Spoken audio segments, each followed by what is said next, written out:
This is Eric with Eric Talks, and I'm here with my mama. Hey, Mom. Hey. So, I wanted to do a podcast with you about cancer because you and I are both cancer survivors, Yes, we are. but I feel like you've been around longer than I have. Cancer has touched you a little more. I mean, it's touched us both directly, obviously, but I think that it kind of had a longer orbit around your life before you ended up with it. So I kind of just wanted to do a general podcast about your experiences with cancer from the first time that you kind of, maybe figured out what cancer was or how serious it was. Because I remember the first time, I think my first experience with cancer was when Grandpa Floyd had cancer, which is my dad's dad. But I was like 5 or 6. I didn't understand it. I knew that he was sick, but I didn't, one minute he was here and the next he was gone, and I didn't really understand what had happened. So before Grandpa Floyd, did you know anyone that had died from cancer or been affected by cancer? When I was a very little girl, probably 3, maybe 4, my mom's cousin had breast cancer. And I think it was breast cancer. It may have been uterine cancer, but she was pregnant. Mm-hmm. And I think they discovered the cancer during her pregnancy, and then her baby was born. And I remember going to her house with my mom to see her, and she had this brand new baby, and she was in bed, and she had cancer. And like you and your memory of cancer, I didn't really understand it or know what was going on, but I knew she was very sick. Mm-hmm. And then I remember her brother coming to my grandmother's house to tell my grandmother that Barbara had died, and she was very young. She was early 30s, and she had this brand new baby that she had just had, and 2 other children who were mine and my older sister's age, who were our friends. And this is in the 60s. This would have been in the early 60s, Mm-hmm. and I went to her funeral, and it was one of the first funerals, may have been the first funeral I ever went to. And I just remember being kind of overwhelmed with the idea that these children, my friend's mother, could die. Mm-hmm. And her casket was covered in pink ruffles. I remember that. Mm-hmm. So Now, that was my first. do you have any recollection of kind of being aware of maybe how prevalent cancer was in the 60s? Or, I mean, obviously it's become a lot more prevalent now, but was it a rarity back then, or was it something that people talked about often? I was never that aware of it. I know people talked about it, and for me, it was always something that people talked about, but that wouldn't happen to me and Right. didn't happen in my family. Right. And because my mother's cousin was the closest person I had known who had had cancer, and even that seemed really remote. And I just always assumed other people got cancer. Mm-hmm. So I won't say I thought that much about it. I heard about it, and everyone knew cancer was bad. It was a bad disease. And in the beginning, I think I had the feeling that if you had cancer, you died. Mm-hmm. And then as a young adult, I began to meet people who were cancer survivors. And I was working at a hospital, so I was more aware of diseases and statistics. And I became aware that some people got cancer and didn't die. Mm-hmm. Do you remember what your next close run-in with cancer was? I think the next one would probably have been your grandparents, Mm-hmm. your grandfather that you just talked about. And then after he had cancer and died, your grandmother, Mm-hmm. not too long after that, also got cancer and started treatment and decided that the treatment was too difficult and chose to stop having treatments, and then she died. Mm-hmm. And I think it was right after, because I believe that Grandma died in my early teens, and then I was 15 when Bart got cancer, so they happened pretty close. I'm not sure that Bart didn't get cancer before her. I don't really remember Okay, the I know timeline. that the two were very close. They were very close. And I, in the meantime, had been aware of other people having cancer, but they weren't people I knew well, Mm-hmm. that I didn't have an up close seat to what was going on. Mm-hmm. And then the next one with me would have been Bart. And like you said, I think Bart and your grandmother happened close to one another. And Bart, I don't think we've explained, was a No, go good ahead friend and of explain it. yours. He Yeah. was a good friend of yours. You were 15. He was 15. He was 15. What were you, 16? No, you would have We been were the same age. 15 as Yeah. well. And he wasn't feeling well, and he had to miss a youth group ski trip or something that you all were going on, and he was going to have tests. And I remember talking to him, and I said, I'm sure everything's fine. And he called me. He called me personally, and you were on a youth trip, and I think it was a ski trip, and he called me and said, I have leukemia. And I remember being just really shocked and scared and hurt and yet hopeful that he was going to be okay, because I knew that often by that time, which would have been, I don't know, the early 2000s probably, that people were Yeah. surviving cancer and that lots of people survived leukemia. And I think we called you on your ski trip to tell you about his diagnosis. Yeah, And I you was did. scared not only for Bart, because he was someone who's very close to me, as he was your friend, and most of your friends were, I was very close to, but I was also scared for you and how this would affect you, and you having to deal with something that's scary at that age. I'm going to backtrack a minute. I Sure. had a cousin who was diagnosed with testicular cancer. This would have been the early 90s. And I don't think they had invented PET scans by then, and I don't know where the CAT scan technology was, but I remember he had exploratory surgery where they did an incision from his neck to his groin and looked at everything and declared him to be cancer free. And they removed his testicle and did this exploratory surgery where they opened him up and looked at everything and decided that the cancer had not spread. He was 25 maybe. And the cruel twist with that was that not very long after that, he died in a car wreck. That was my cousin Bobby. And Bobby had Bobby. testicular cancer before he died. Okay. And you were little, but you were born by then. I was out shopping for your birthday party when I got home and got the call that Bobby had been killed in the car wreck. I mean, I've seen pictures of me with Bobby, so I know that we were alive at the same time. I don't remember him, but I never knew that he had cancer before he died in the car wreck. He killed a deer and brought it to Grandpa's house and proceeded, as deer hunters do, to hang it up out back in one of my dad's shops and to gut it. And you witnessed that. You wanted to see it. You were very fascinated with it. And I think that left an impression on you. Yeah. So that's your memory of Bobby. Still a meat eater. So I wanted to kind of comment on Bart's cancer because it was, even though, I don't remember Grandpa Floyd that well. I have images of his face and I can kind of remember situations, but I don't know how much of those are actual memories or me sort of inventing memories or based on stories people have told me. And photographs. Right. I don't remember much of, his illness or death. I remember Grandma getting sick very vividly, because I was really, really close with Grandma.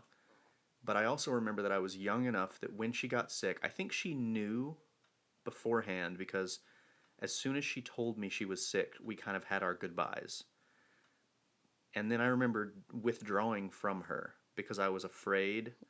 I don't know if I was afraid of being hurt or if it was a natural childhood reaction, but I remember wanting to see her less and wanting to talk to her less as she sort of withered away. I think it was really hard for me to see that, this woman who'd always been a big, fat, happy woman just shrivel up and go away. It was really tough for me to see that. Yeah, I think people react in different ways. And you were at a vulnerable age. But I do remember when she was in her last days, your Aunt Carol called me and said, if you want to see Mom, you probably need to come. And I went to school and I got Eli out, and I think he was in junior high. And then I went to high school and I called you to the office and said, we're going to go see Grandma. And you said, I don't want to go. I've said my goodbyes. And I said, are you sure you don't want to see her again? And you said no. So I took Eli and we went to the house and we saw her again and said our goodbyes. Yeah. I think I didn't want those images in my head because I had seen her a few times when she was really sick, and it was too hard for me to deal with those images because they were in such contrast with what I knew of her my entire life. But then when Bart got sick, it was the complete opposite. I think I was old enough at that time to understand it's important for me to be there. You know, it's important for me to have these moments. And so I spent entire nights. Bart was in St. Jude's, for the listeners. He was at St. Jude's Children's Hospital, and I would drive up there with his then girlfriend and one of my close friends, Jenny, maybe once or twice a month. Jenny's mom and I took turns. Every 2 weeks, one of us would drive you and Jenny to Memphis to visit Bart. And I remember spending entire nights sitting by his bedside when he was unconscious and, 90 pounds, thinking it might be the last time I saw him, and feeling completely differently. I wanted to be there then. So that was a big shift for me. And I still kind of, I mean, as an adult, I regret not spending more time with Grandma before she died, but I obviously can't hold my childhood mind to the same standards now. Well, forget regrets, or life is yours to miss. I didn't write that. That's from my favorite musical, Rent. But don't dwell on regrets. Live your life. Learn from your past and understand that you were a teenager and the choices you made were your choices at the time. Yeah. I think I was acting out of self-preservation at the time. And I don't blame myself too hard for it. I mean, I know Grandma would have forgiven me for it. I know she would have understood. I'm sure she did.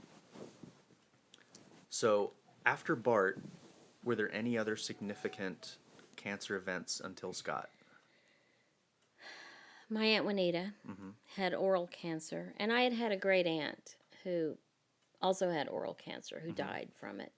And I was kind of like you with your grandmother. I knew this aunt and I was very close to her, but kind of removed from her illness when it happened. And then my Aunt Juanita, my dad's sister, had oral cancer.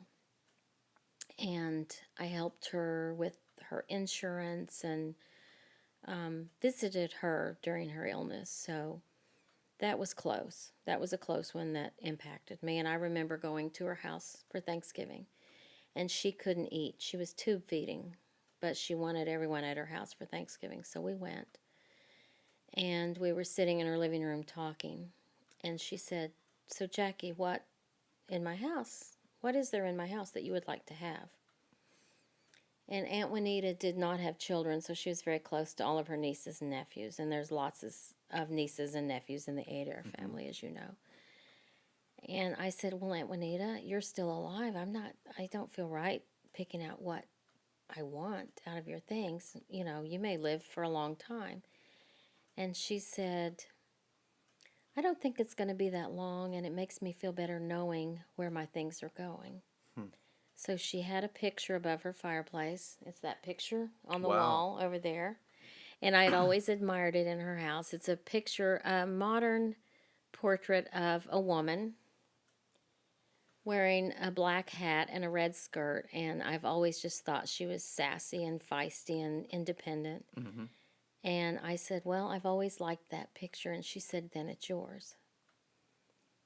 And I hung it in my office for a long time, and now it's in my home. And I think of her when I look at it, and I really do love it. Yeah. From what I know of Aunt Juanita, it could very easily have been a portrait of her. It kind of looks like her. Yeah. Do we know the actual artist or the painting? I don't. And it's just a print. It's not a real painting. It's just a print. It may have been bought at Pier 1 Imports or Garden Ridge, for all I know. I haven't ever even really tried to research it. I do like it, though. But I love it.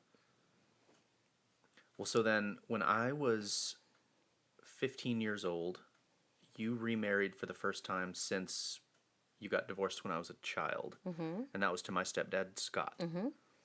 Yeah, I divorced your dad when you were 7, and then was single for 8 years until I married Scott. Yes. And then At what point did you and Scott learn about his cancer? Um, we were married in March of 99, Mm-hmm. and he got sick. It started in the summer of 2009, so about 10 years after we were married. And he started losing weight Mm-hmm. and throwing up and not being able to eat Mm-hmm. much. And anyone who knows Scott would remember that he was a very kind of anxious, Mm-hmm. nervous, very focused on work and held his stress. And we just thought, we owned our own business at the time, and I just assumed it was an ulcer related to work stress. And I kept urging him to go to the doctor, and he didn't, and he didn't, and he put it off for just a few months. I mean, not like he didn't put it off for 6 months or a year, but I would say 2 or 3 months. And finally, he had lost so much weight, and it was becoming such an issue that he couldn't eat. So he finally went to his doctor, and his doctor agreed it was probably an ulcer and said you need to have an EGD, which is where they put the scope, through your mouth and down your throat and look around in your stomach. And oh, by the way, why don't we call my friend and your fellow client, Dr. So and so, to do that EGD? And oh, okay, well, he'll just do it tomorrow. I mean, he really rushed it through. So you When think the doctor maybe I think he suspected something? suspected Yeah. when I think back about it because he rushed it. Mm-hmm. So we went in the next day and he had the scope. And I remember the doctor came out to talk to me. And this is another thing where when I'm looking back, I think the doctor knew. Mm-hmm. I think the doctor knew when he got the scope in his stomach and looked around that it was cancer. But he didn't come out to me and say, I suspect cancer. He came out to me and said, it's not an ulcer. Here are these bumps. I don't know what they are. But I took a bunch of biopsies. And I Mm-hmm. said, well, what do you think they are? And he said, I really don't know. It could be any number of things. It could be an infection. It could be so many things up to and including carcinoma, but I really don't think it is. Mm-hmm. That's what he said to me. But in his own mind, I think he did think it was. And I believe that was on a Friday. I really don't remember the days. Mm-hmm. This was in September of 2009. And how old was Scott at this time? 48. Okay. He just turned 48. And so they said, we'll get the biopsies back and we'll call you with the results. And so we went home thinking, well, this could be any number of things. Mm-hmm. And I really held on to what that doctor said when he said to me, I don't think it's cancer. So I thought, okay, it's probably not cancer. And right after that, you had a surgery scheduled for your wisdom teeth. Mm-hmm. So I don't know what day it was. Again, that doesn't matter. But Scott went to work that day, and I went with you to have your wisdom teeth out. I drove you to your surgery and then drove you back home after your surgery and was in Walgreens getting your medication, and my phone rang. Mm-hmm. And it was our family doctor, and he said he was trying really hard to be cool. Mm-hmm. But he said, hey, I called and got Scott's results back. I got him to rush it. Why don't you... This was a Friday. So I think he had the procedure on Wednesday. But the doctor said, why don't you meet me here at noon and we'll go over the results with both of you together.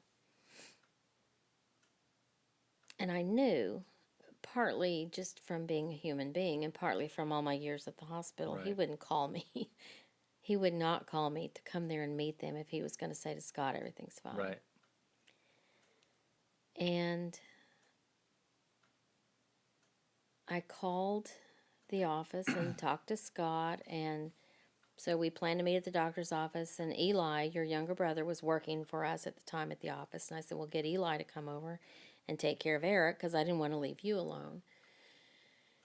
So Scott and Eli came to your house, and we left Eli with you, and I had gotten you some food and some pills, and you were recovering from this surgery, and we went to the doctor's office.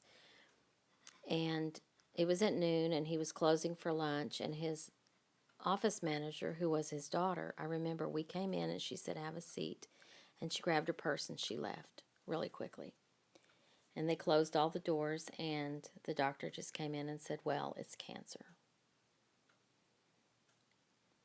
Do you remember how you felt at that moment? Oh, I felt like somebody kicked me in the gut because it was not even in the realm of possibility that this was going to be cancer. Yeah. And I think I lost my breath and went, just kind of gasped. I really couldn't believe it. And it was just kind of that numb feeling you get when you get news that you really can't take in and I know process. that feeling. Yeah. And I just remember catching my breath and feeling like someone kicked me in the gut. And Scott's first words to me, he turned and looked at me and said, I'm sorry about the life insurance. Because Scott had a life insurance policy, but we had recently talked to an insurance agent about getting more life insurance. Yeah. And he wanted to have a policy for me that was $2 million, Yeah. was what he was looking at. And they called it the fuck it policy. Mm-hmm. So that if something happened to him and I didn't want to deal with the business, I could say, fuck it, and walk away. And the premium was very, very high. And he kind of hesitated. And he put it off. And he's like, I just don't want to spend that kind of money. My insurance premium was very, very cheap because I, at that point, had never had anything. Right. Very healthy, never had anything but maybe a cold. And so I got my life insurance policy, not $2 million, but a lesser amount. And mine cost like $500 a year. His was going to cost $10,000 a year. And we could have afforded it, but he kind of balked at making the commitment and put the papers aside and didn't sign them. Once he got the cancer diagnosis, he knew he wouldn't be able to get life insurance again. So his first words to me were not, oh my God, I have cancer. Oh my God, I'm dying. They were, I'm sorry about the life insurance. But that's kind of in keeping with his character because his mind was so geared toward numbers and business and structure. And taking care of He was things. already thinking ahead. Yes. And that was, I think, September 27th or 29th of 2009. So that was where it started. Now, I remember most of Scott's cancer journey. I remember, he had part of his esophagus removed because that's where the cancer was. Yes, I don't think we've mentioned that his cancer was cancer of the esophagus, which I didn't know at the time. That's one of the really bad ones. I'm glad I didn't know at the time because I always had hope that he was going to survive. Yeah. And the doctor was hopeful. He's like, you can survive this. And Scott, on the other hand, now Scott kind of was one of those people that always sort of prepared himself for the worst. Right. And from the very beginning, he began to plan to die. Yeah.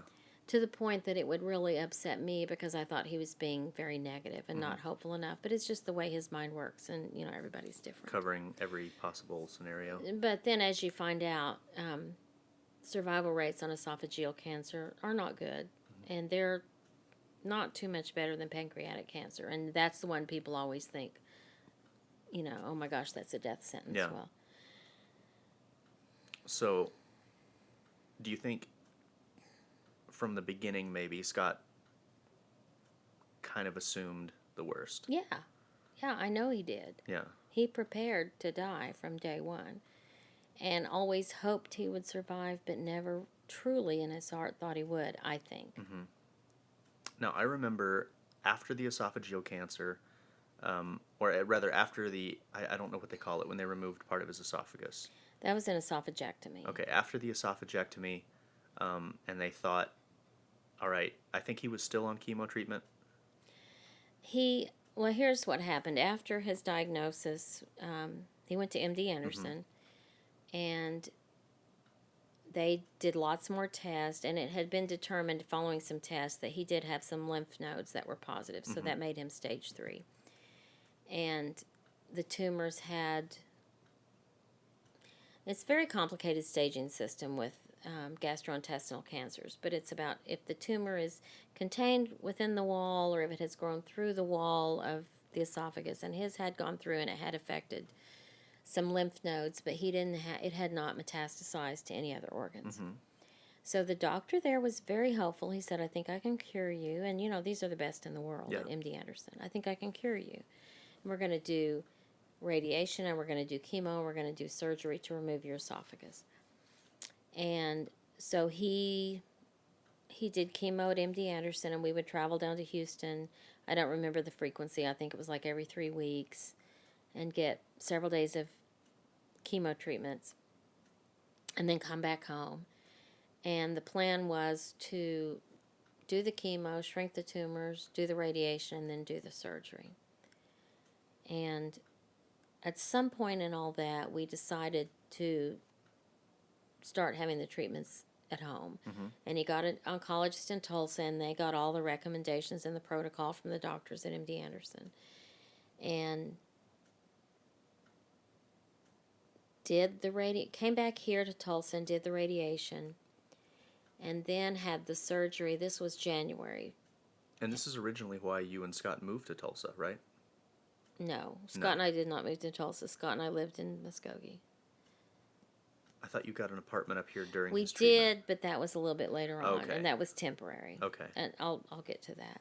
So then he had his esophagectomy where they cut out the esophagus. Mm-hmm. It's a very radical, really complicated surgery. Mm-hmm. But he did well. Let me backtrack a minute. After his first round of chemo and radiation, he had a PET scan, and his cancer was technically in remission. Mm-hmm. There was still some evidence of the original tumor, but there was no active disease. So that was a good thing. So there was a little celebration. And then in January, he had the esophagectomy where they removed his esophagus, and that was really, really a very difficult surgery. And he had a feeding tube that he had put in right away when he was first diagnosed, because it had gotten, as I told you, it had gotten where he couldn't eat. Mm-hmm. So he had a feeding tube. And he was using the feeding tube again after the esophagectomy. That was a very difficult procedure for him to recover from. And then after the surgery and recovery, he went on another round of chemo. And in June of that year, he was cancer-free. Mm-hmm. And he had lost a lot of weight. And when you have your esophagus removed, you're never going to be fat again. I mean, Right. You lose weight. But just the culmination of everything, the treatments and the disease and him not eating, resulted in him losing a lot of weight. But he never felt good. Mm-hmm. Recovering from the surgery was hard. He had a lot of bone pain, which is a common side effect of chemotherapy. And he didn't feel well. He continued to work, but I remember he slept a lot too. Mm-hmm. And then he had another scan. He continued to have really severe pains in his hip and his leg. And he had another scan, and he was going to get the results on my birthday, and he was so convinced that the results were going to be good. He scheduled his appointment for my birthday, and we had planned a vacation to Aruba to celebrate. And on my birthday, he called and asked to get the results, and they said, well, no, you kind of have to come to the office. And he pushed them, and finally they said, well, you have cancer in your bone. And it wasn't definitive, but they said it looks a lot like cancer. And then he had some bone marrow tests, and it kind of started everything again. And then they ordered radiation on his hip. And that was when we got the apartment, because he was going to start going to radiation again every day, and he was weak and he was tired. We were both exhausted. We were living in Muskogee. Our business was in Tulsa, so we decided to get the apartment in Tulsa. Okay. So we hadn't really moved. It was just like an apartment in town. And so he started getting radiation again. So this would have been in August. And he got sicker and weaker and was never really good again after that. And his birthday was on September 1st. It was his 49th birthday. And I don't know if you remember how he hated birthdays. Yeah. He hated to celebrate and he hated to be Yeah. the center of attention. And all the girls at the office wanted to do a birthday party. So, and he hadn't been going into work much. And I went home and I said, I know you hate birthdays, but the girls want to give you a birthday party. Can you come to work tomorrow? And he said, I want to celebrate this birthday because it might be the last one I have. It was 49. And so he went to the office. That was the last day he went to the office. And they had a party, and one of the girls dressed up like a clown, and he had a good day. And I look at the pictures of it now, though, and all I can see is just how very sick he looked. Yeah. And he started getting confused and just not quite right. So towards the end of the month, and it was almost like a year from his diagnosis, I came home from work one day and his feet were swollen and he was confused and he just wasn't quite right. And I called his doctor, and he had talked to his doctor that day and said, oh, I'm fine, I'll come see you tomorrow. But I could tell he wasn't quite right. So I called his doctor and I said, his feet are swollen. He seems confused. I'm not comfortable with this. And his doctor said, I'm not either. And I said, well, I'm going to take him to the emergency room. And he said, I'll meet you there. So I tried to get him up into the car, and I couldn't do it. He was so weak he couldn't walk.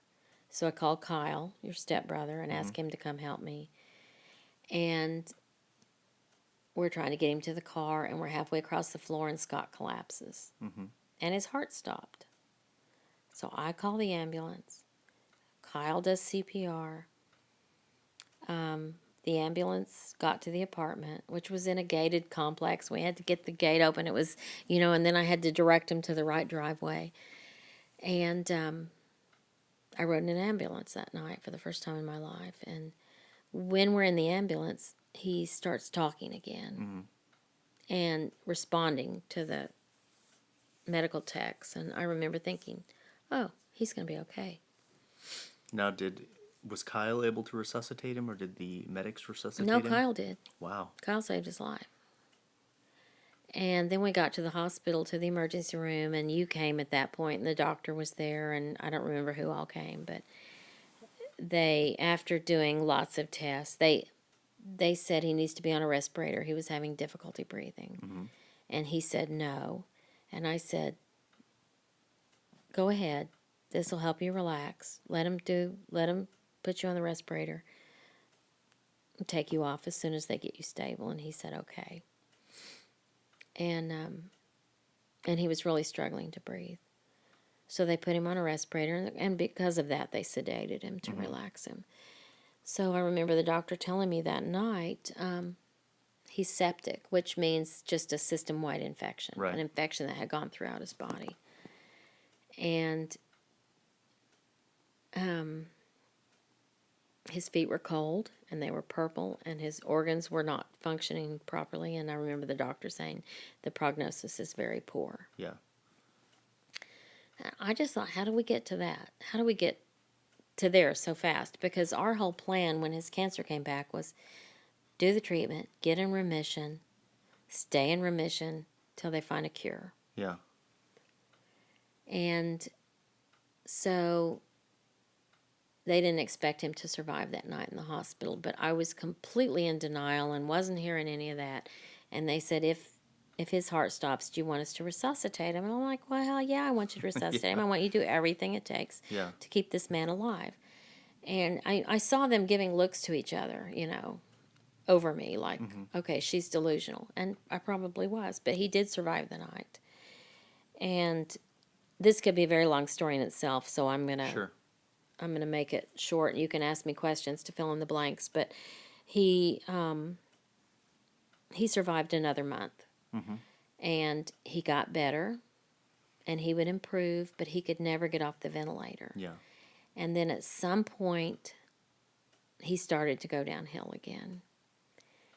And his lungs were filled with fluid, and that was a really major thing that they had to deal with, draining the fluid off of his lungs. I remember that. And they were searching to find what was wrong, and they were looking for fungal infections and bacterial infections, and could never really quite come up with a diagnosis. And then one day they found cancer cells in the lung fluid. Mm-hmm.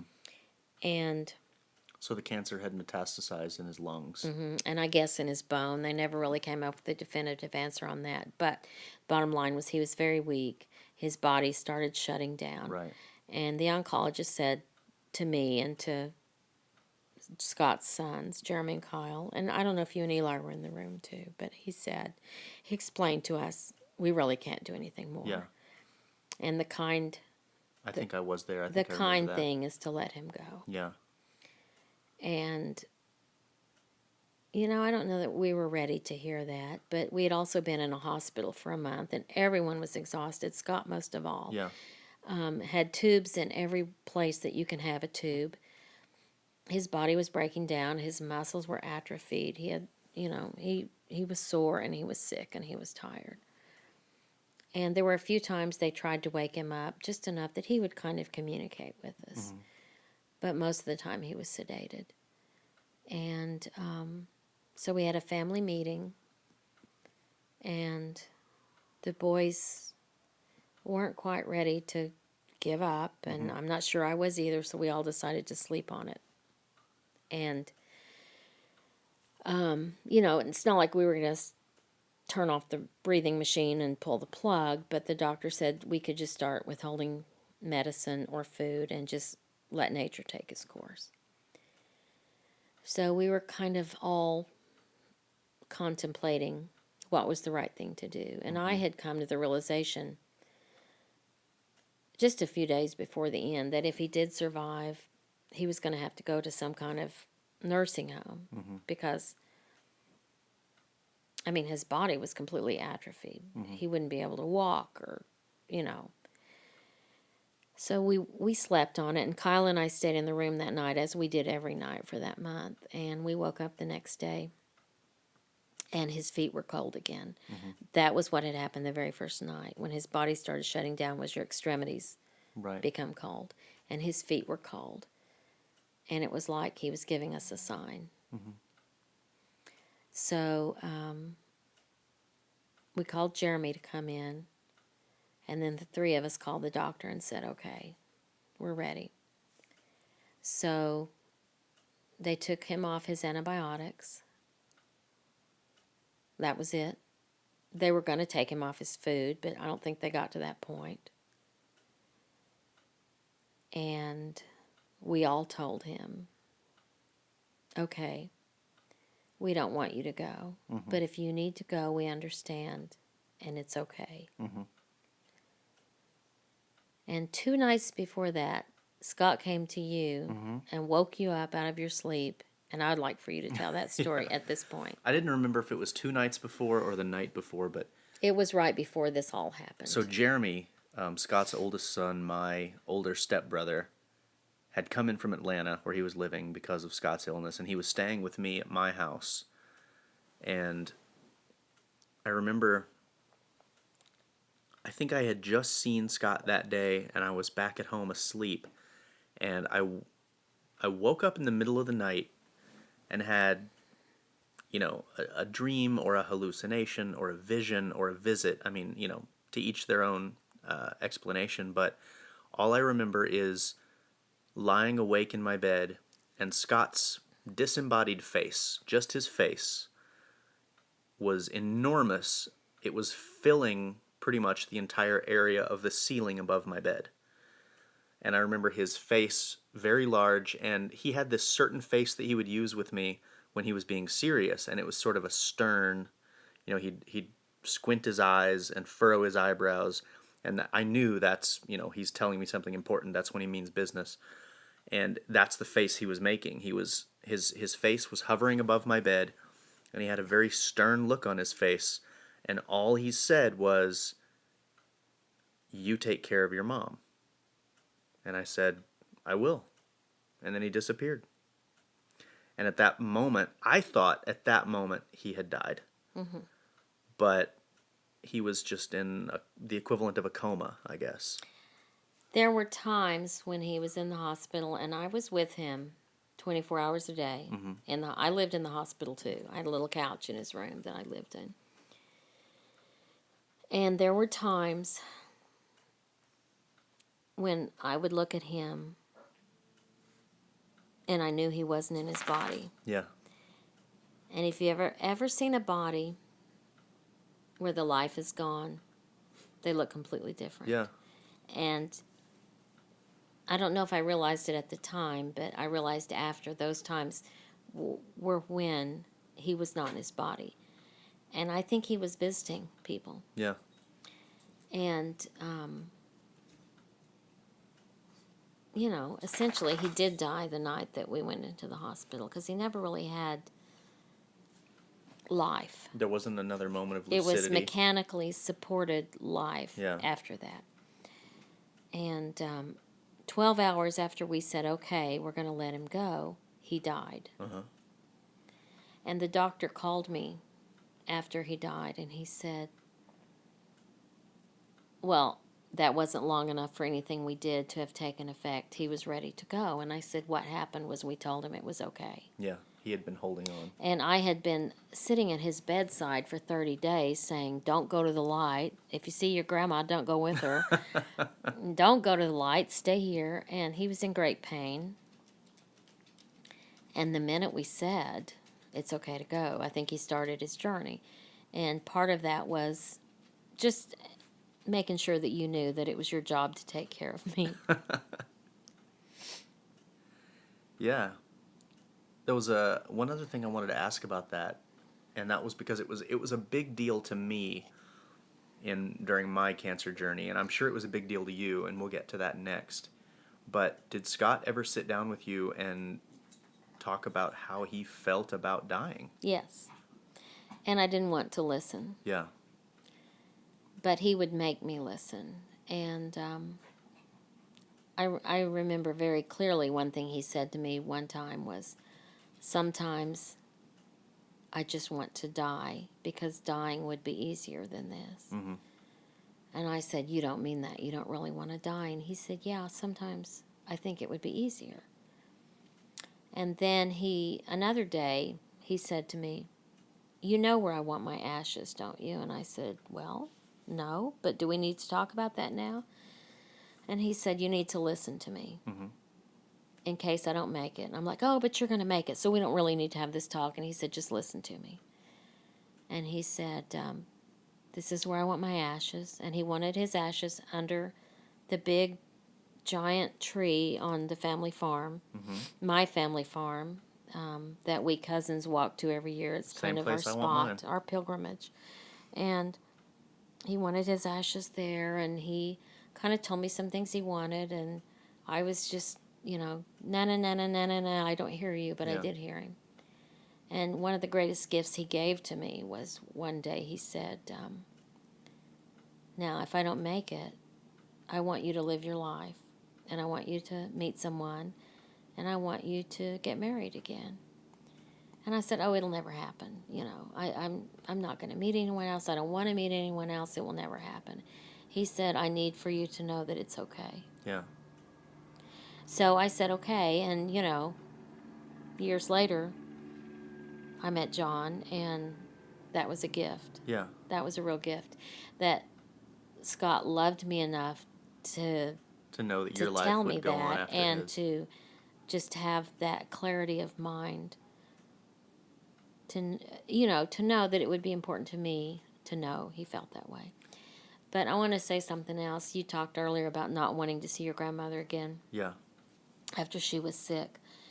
And some people came to see Scott in the hospital, and some people didn't because they just wanted to remember him the way he was. But I was with him, and I was with him at the moment he died. Kyle and I were with him, and I considered it an honor and a privilege and a very holy moment to share that Yeah. with him. And a very intimate, special time. I don't think anyone should die alone. Yeah. And when I die someday, and I hope it's a really long time from now, but I hope you'll be there I with will. me. And it was truly a holy moment where you're in that thin space between heaven and earth. And I just considered it a privilege. And Scott's parents chose not to be there. And just, it was too hard for them. And his mother said, I can't be there. And I said, well, I can, and I will. And I don't know, it was just something I've not ever regretted. Well, I can't imagine, this is pretty existential, but I can't imagine any two moments in your life that's more important to have company than when you're brought into the world and when you go out of it. Yeah, and hopefully it's not the same company. I understood his mother not wanting to be there because most mothers are not there at the end. They're there at the beginning. And I understand her not wanting to be there. Although, if one of my children ever died, and I hope this never happens, and I was still alive, I think I'd want to be with them. Yeah, I think you would. Too. I've seen how strong you can be in those moments. Well, I don't know if it's strength or it's just being able to take strength from other sources when you need it. But, I talked about how when I would look at him sometimes and he looked different, and I decided later it was when his spirit was out of his body and he was... Well, when we took his body to the funeral home and we had to go in and identify it, just for the record, they make you go in and identify it again. And I remember one of the boys saying, "That's not Dad. He looks so different." It's like when the hand is out of the glove looks different. Yeah. And when the essence of you and everything you are is out of that shell that once housed you, that shell doesn't look like you anymore because it's not. Right. I've not seen that many dead bodies in my life, but the few that I have seen reminded me, honestly, of wax sculptures. It looks just like wax or clay. Well, if you've seen someone who's been embalmed, it definitely looks like wax. Yeah. Scott was not embalmed, and then my dad was not embalmed because they were both cremated. Right, and those are actually the only two unembalmed bodies I've ever seen were Scott's and Grandpa's. Yeah, and they just looked... They didn't live in that house deflated. Anymore. No, they didn't live in the house anymore. Yeah. Now, it was not that much after Scott's death. I mean, I'm sure you'll tell me how long, but I want to say 6 months? 7. 7 months until you were diagnosed with cancer. So you come off of this long journey of your husband getting cancer, fighting cancer, and dying, and then literally you don't get a chance to catch your breath and you get diagnosed. No, and it was a whirlwind. We owned a business, and suddenly I'm tasked with running this business by myself. Not only running it without my business partner, but it was his business. It was his specialty. I was there to help him, and suddenly I'm running his business. I moved. I decided I didn't want to live in that big house in Muskogee. I just needed to live in Tulsa, so I moved. Was running the business. There was a lot going on in my life, and decided I had ignored my own health for the whole year that I'd been caring for him. And I thought, well, it's time for me to get some things done. So I need to go to the dentist. I need to have a mammogram. I need to do all these things. And I started doing all those things. And one of the things on the list was my colonoscopy. And it kind of just happened. My doctor had said sometime before, you're due for your colonoscopy. And the letter came and said, we've scheduled your colonoscopy. So I'm like, okay, well, good. This was in May. And it was Memorial Day, the Friday before Memorial Day weekend, that I had the colonoscopy, which was great because I had Monday off and I had an extra day off to recover. So I just went. I was 51, and I just went to have my screening colonoscopy that everybody's supposed to have when they're 50. I didn't have any symptoms of disease, and we had no history of colon cancer in the family, so I really thought just routine. And after the colonoscopy, he said, well, we found a polyp and we removed it. If it was cancerous, we got it. No big deal. And so I'm like, okay, sounds good to me. Lots of people have polyps. And then I got a call from his office sometime after that. And they said, the doctor wants to see you in his office this afternoon. Mm-hmm.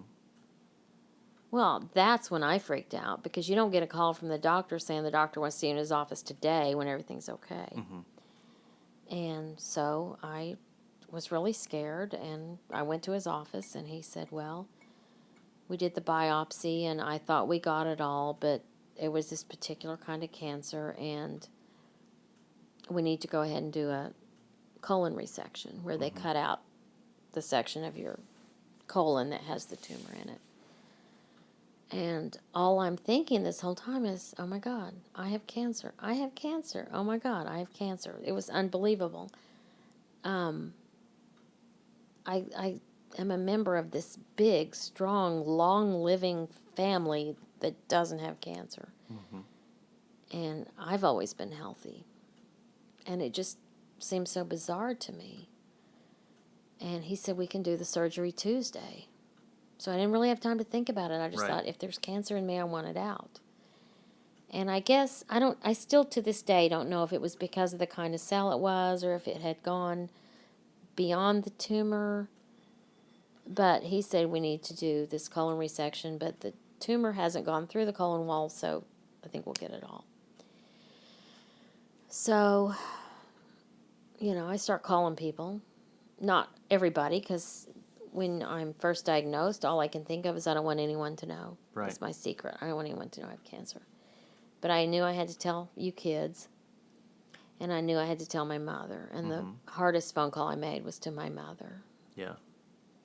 I have cancer. Hardest one I made, too. And she cried. And she said, oh, that's not fair. You just lost Scott. Yeah. Why couldn't it be me?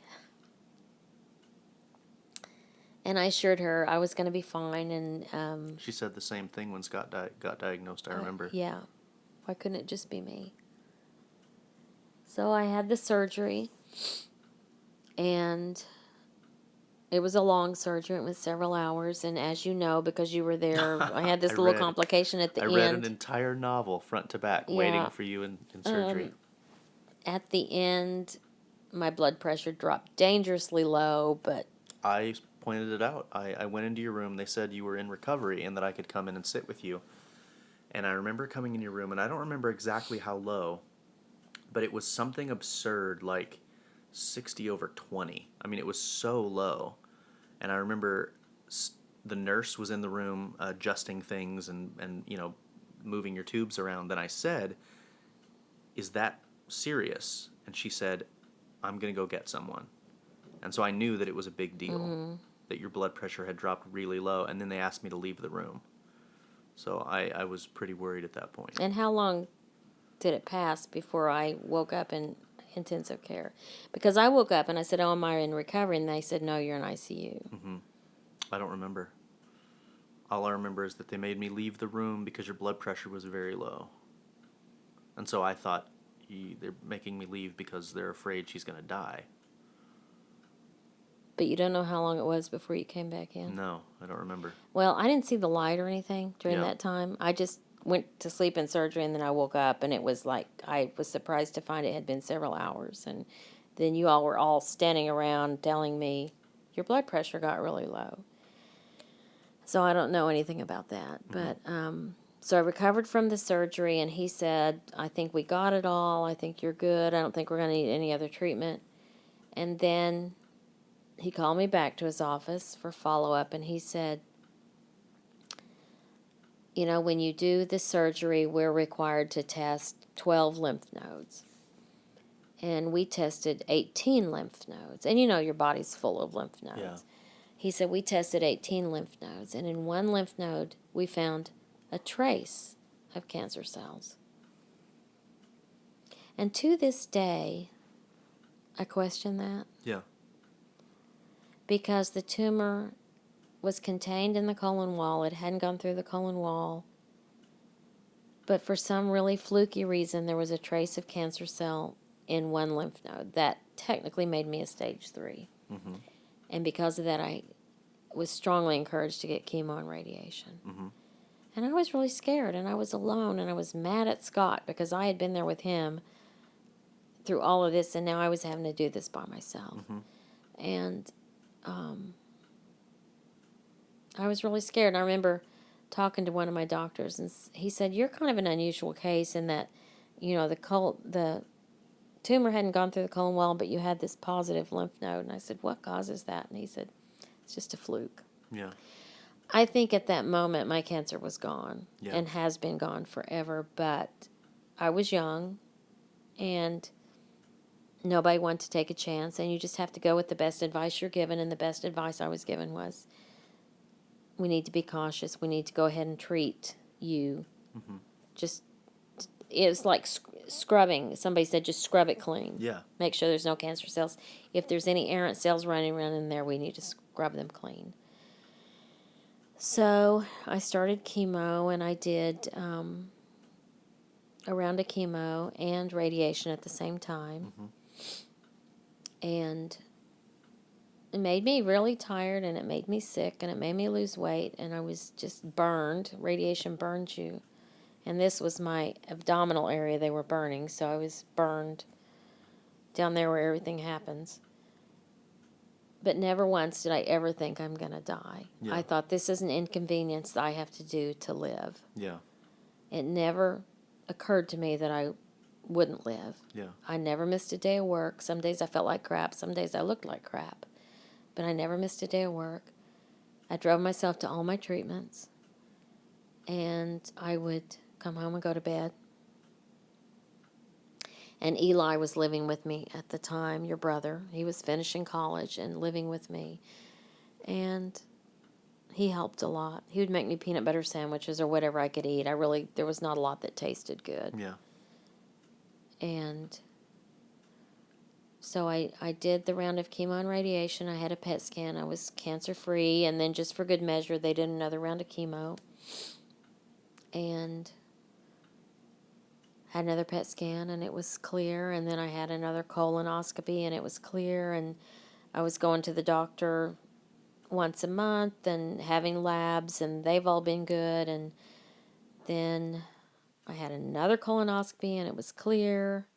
Another CAT scan, it was clear. And then you kind of start spreading your visits out. And then I would go every 3 months, and now I'm going every 6 months. And I finished treatment in December of 2011, so it's been 4.5 years. I'm coming up on the 5 years from my diagnosis. And 5-year remission, you're considered cured, correct? Yeah, and I don't know if they count from when you're diagnosed or when your treatment ends or Okay. whatever, but I've had stellar test Yeah. results and good health ever since then. So I consider myself cured, but I considered myself cured 4 years ago Right. too. And it's always in the back of your mind, what if it comes back? But anybody has the chance of having cancer. That's a thing I And worry about every day right now. Maybe mine's a little bit more, but I know we can't dwell on the possibility of cancer coming back. You really have to change your focus to living your life, and nobody knows how long they're going to live. Yeah. You know, I could live to be 100, or I could die tomorrow. Nobody knows, but I still periodically will get into those thoughts of, here's what's different for a cancer survivor is if my stomach hurts, before it was just, oh, my stomach hurts. What did I eat? Yeah. Now, when your stomach hurts, you think, oh, do I have cancer? Yeah. I know Or, exactly. if you have diarrhea, it's like, oh, do I have cancer? If my wrist hurts, oh, do I have cancer in my wrist? And that's kind of all silly and implausible, and I don't want to sit and dwell on the what if. Does it get easier? I think it does, but I will just say there's been different periods of time in the 5 years that I'll get back into that thought for a little while. Yeah. But it's really kind of a discipline for me to focus on what's good and what's right in my life, and there's so much, and this is a huge shift that my thinking has taken from where I was 5 or 6 years ago after living through Scott's illness and my own illness. Is just know what's important in life and focus on the good things. And I've simplified my life through other things that have occurred. I have a whole lot less money now than I used to have, but I think I'm happier.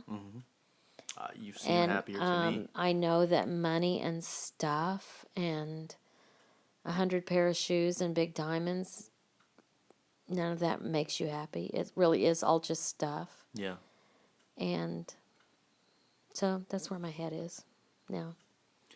Now, before we get to me, I wanted to elaborate on, first of all, it's a huge coincidence that 6 months after Scott dies, you are diagnosed with a completely unrelated cancer. But I think that what is an even bigger coincidence is after your diagnosis, you asked everyone in the family who's blood related to you to go get colonoscopies. I got one. My cousin Charlotte got one. Both of your sisters had colonoscopies. And My sisters were highly encouraged to have colonoscopies because mine was unrelated to anything. right. So my older sister had her colonoscopy and it was good. She was cancer free. My younger sister was 45 and she told her doctor, I think I'd like to have a colonoscopy. And the doctor said, you don't need one for 5 years. You're only 45. You don't need it till you're 50. And she said, well, my sister was just diagnosed with colon cancer. I'd really like to have a colonoscopy. And she pushed it. And finally they said, okay, we'll give you a colonoscopy. And I was driving home from radiation therapy one day and she called me and said, I have colon cancer. So you and your sister diagnosed simultaneously. I was like, I can't believe this. Yeah. I really can't believe this. And hers was early enough that they removed the tumor. Now, she had some surgical complications that she ended up having quite a number of surgeries, but she didn't have to have chemo and radiation. But she had, like 7 surgeries and just complications with them. And she had a difficult couple of years too. But I like to say that my cancer saved her life because she would not have had the colonoscopy for 5 more years, at which point she wouldn't have been dealing with stage 1 anymore. And then our niece, the daughter of the sister who didn't have cancer, had some symptoms at age 27 and went to get tested, and she had precancerous polyps removed at age 27. And again, had she waited until age 50 to have a colonoscopy, who knows what would have happened there. So. Well, I think all of that, especially seeing all that happen. I mean, I went and got my colonoscopy right after that, and of course, my pipes are fine. But it really started me worrying because on my dad's side, both my grandparents died of cancer, and now on my mom's side, my mom and my aunt both have cancer. So I got extremely paranoid about cancer to the point where I actually started thinking the way you said, like if I had an ache in one of my testicles, I thought, oh, I have testicular cancer. And so every problem that I would have, I would think it was cancer. And at the time I was going to a doctor who, I liked him. I don't know if he was my kind of doctor, but every time I would come in with a worry, he was the kind of doctor that would just go, you're fine, you're young, you're healthy, stop worrying about everything. And he'd send me on my way. And I don't know how far back my cancer went, but I do know that in 2003, I randomly ejaculated blood. And not like there was blood in my ejaculate, it was blood.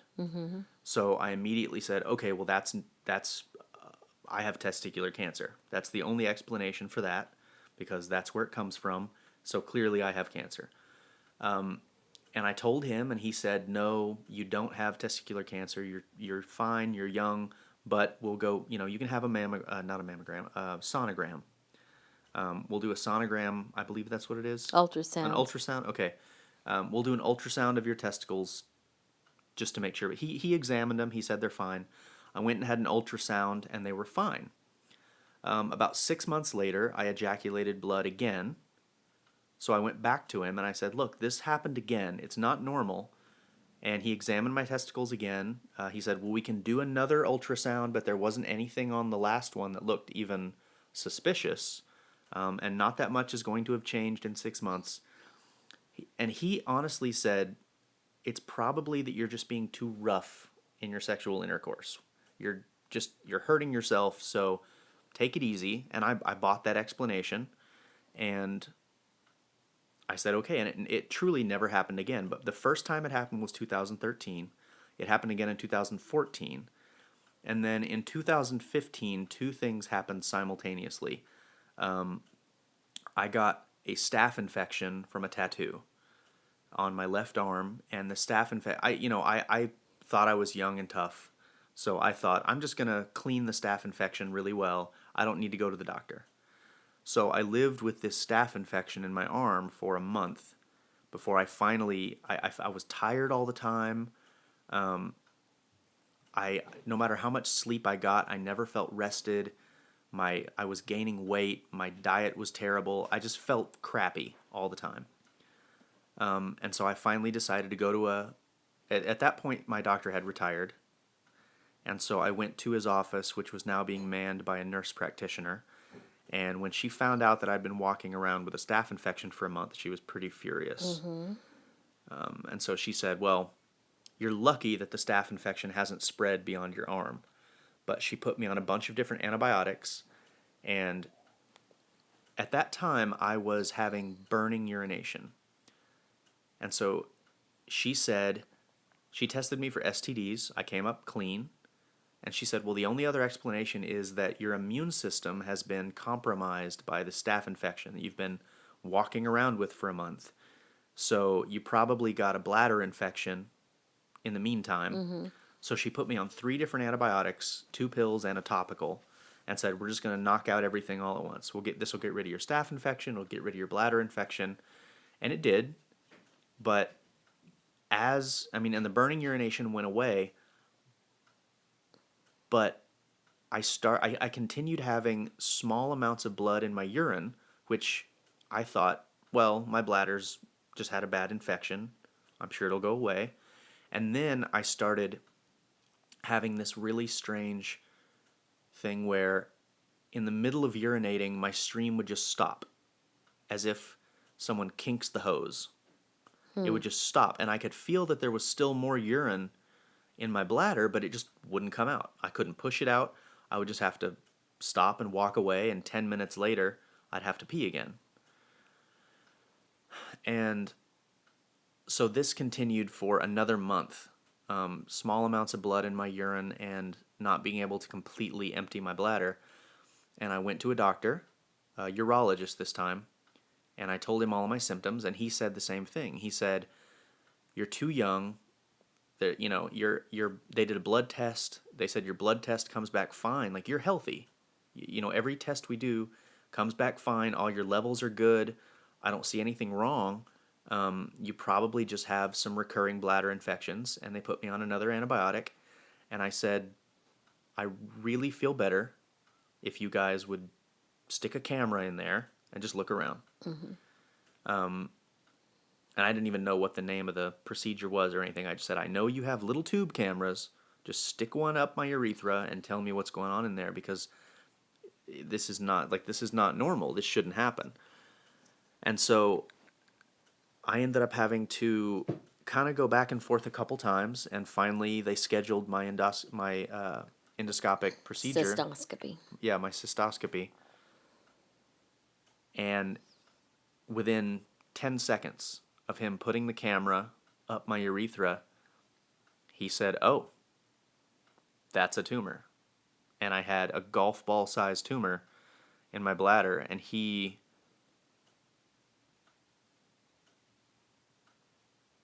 seemed really casual about the whole thing. That's all I remember, is that he didn't seem, and maybe that's just the doctor's demeanor because he deals with this every day.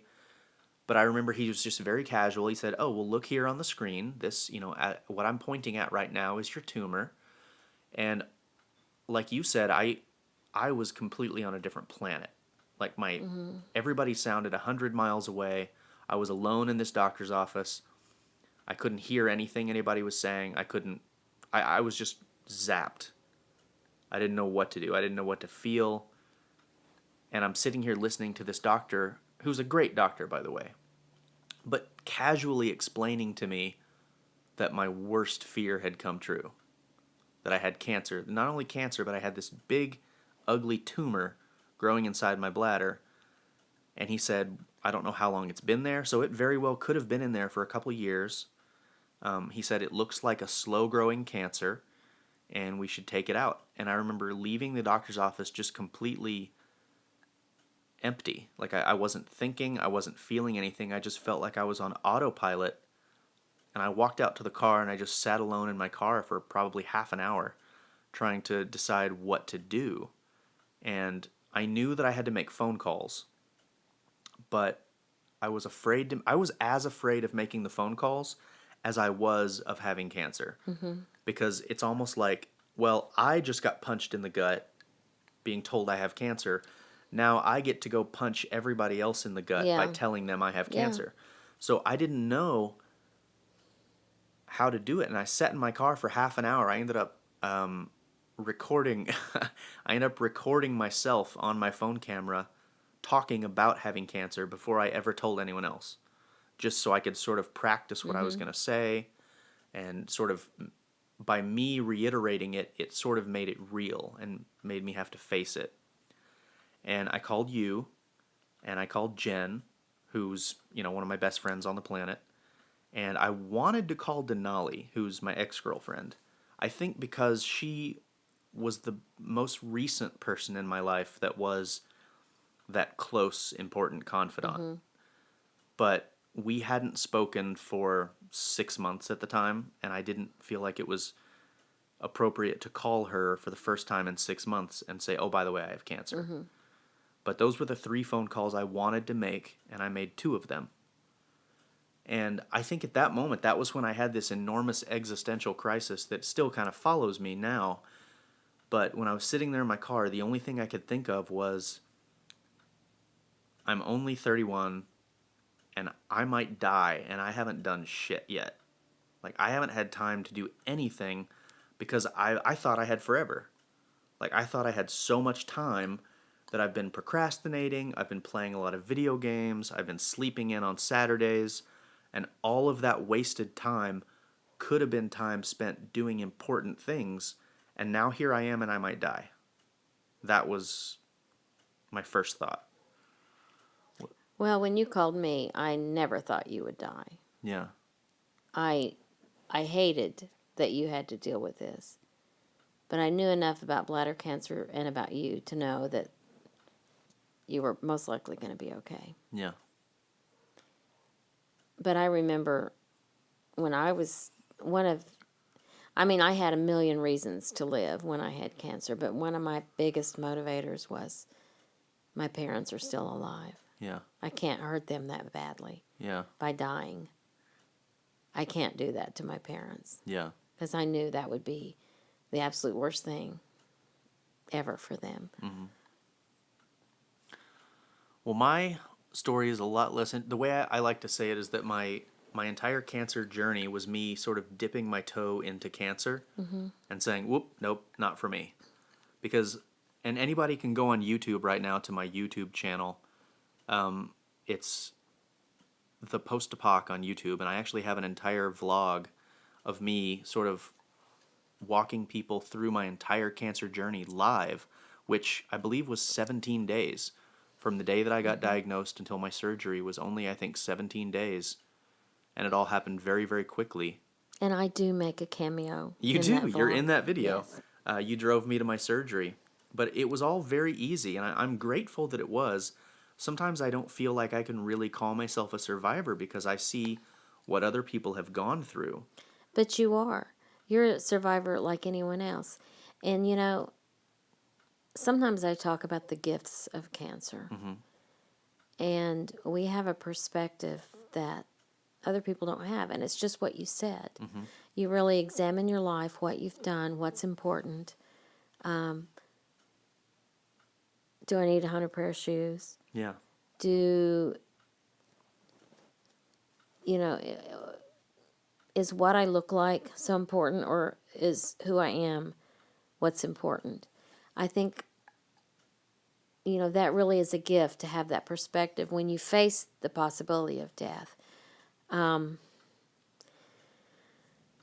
My faith is so much stronger. I found a church that I love and am active in, and I have this perspective on faith that I didn't have before, and just on life and on love and on family. And there is no job, there is no car, there is no house, there is no thing that's important. When it all comes down to it, what's important is just who you love. And we have that. We know that. We have that little secret insight now that a lot of people don't get to have. Yeah, it pretty clearly laid out my priorities. And I don't look at wasted time as wasted time. If I want to sleep in on Saturday or eat cookies in the bed instead of getting up and cleaning house, that's what I do. And that's okay. It's my life. And if that's what makes me happy, then that's what I'm going to do. Well, that's perfect, and I think that's a good note to end on. I think that if I had anything to say, and by the way, everybody, I just had my I believe it was 6-month checkup, because I've had a 3-month. Yeah, this was my 6-month checkup recently. I'm still cancer free. I don't have to go back for another 6 months, and I think I'm fine. I actually feel part of what makes me think that that tumor had been in there for a lot longer was that I feel healthier and I look better now. When I look at pictures of myself, even from 2014, my color is a little off. I remember being fatigued a lot more. I felt older than I was, but now I feel 5 years younger than I did before. You're fine. And, I don't like statistics. I tell people when they're diagnosed with cancer, don't look at numbers. Yeah. These numbers are not about you. These numbers are statistics drawn from all these other people. The numbers are old. Statistics are 5 years And old. they don't Numbers reflect modern medicine. a lot of the people involved in those studies are older and sicker and have other comorbidities or other conditions going on. But it's not about statistics, it's about me. So don't look at the numbers. Having said that, statistics for bladder cancer are pretty great. If you have to pick a cancer, that would be one of the ones that you might want to have.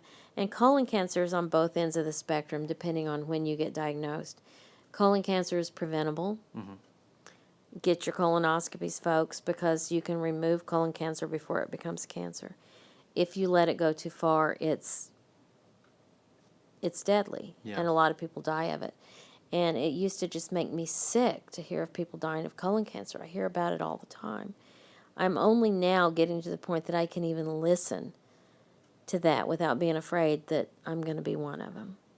But, you're talking about getting your 3-month checkup and your 6-month checkup, and I remember being there and just wishing I could be one of those people that was at 5 years, and now I'm almost at 5 years. And I remember when I first went to the oncologist, I was so scared and I was alone. And my very first visit, I remember sitting on that exam table and I cried and I said, I'm really scared. And I'm so alone. And she said, of course you're scared. It's okay. And I would go out into the waiting room and I would hear people make appointments for their next visit in 6 months. And I would think, I just want to be that person that gets to come back in 6 months. And now I'm that person, and I walk in and I'm healthy and I see the sick people there. And I wonder, are they looking at me and thinking, I want to be her. I want to be the one that's coming back for 6 months. And I have an appointment in a couple of weeks. And, now it's like I'm not scared anymore because they'll ask me how I'm doing and they'll say, oh, your labs look good. keep doing what you're doing. We'll see you again in 6 months. I'm also due to have my colonoscopy. It's been 3 years since my last one.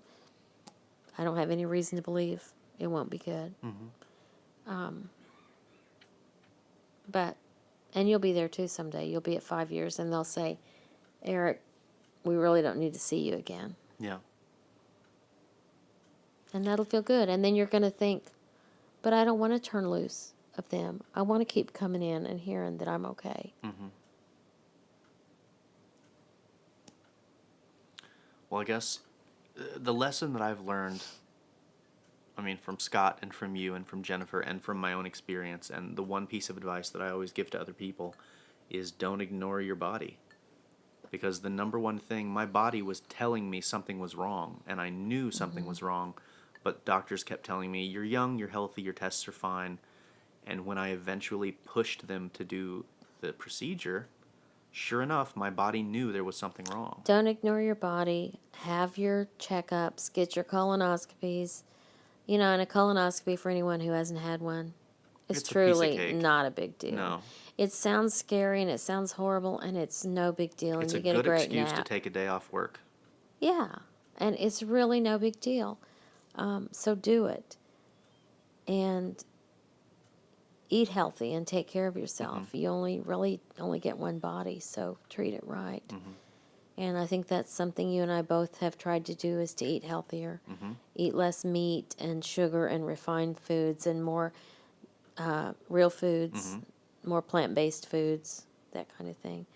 Avoid Exercise, the vices as much as you can. oxygenate, and be happy. Being happy, joy, just having joy, I think is one of the best benefits to your health Yeah.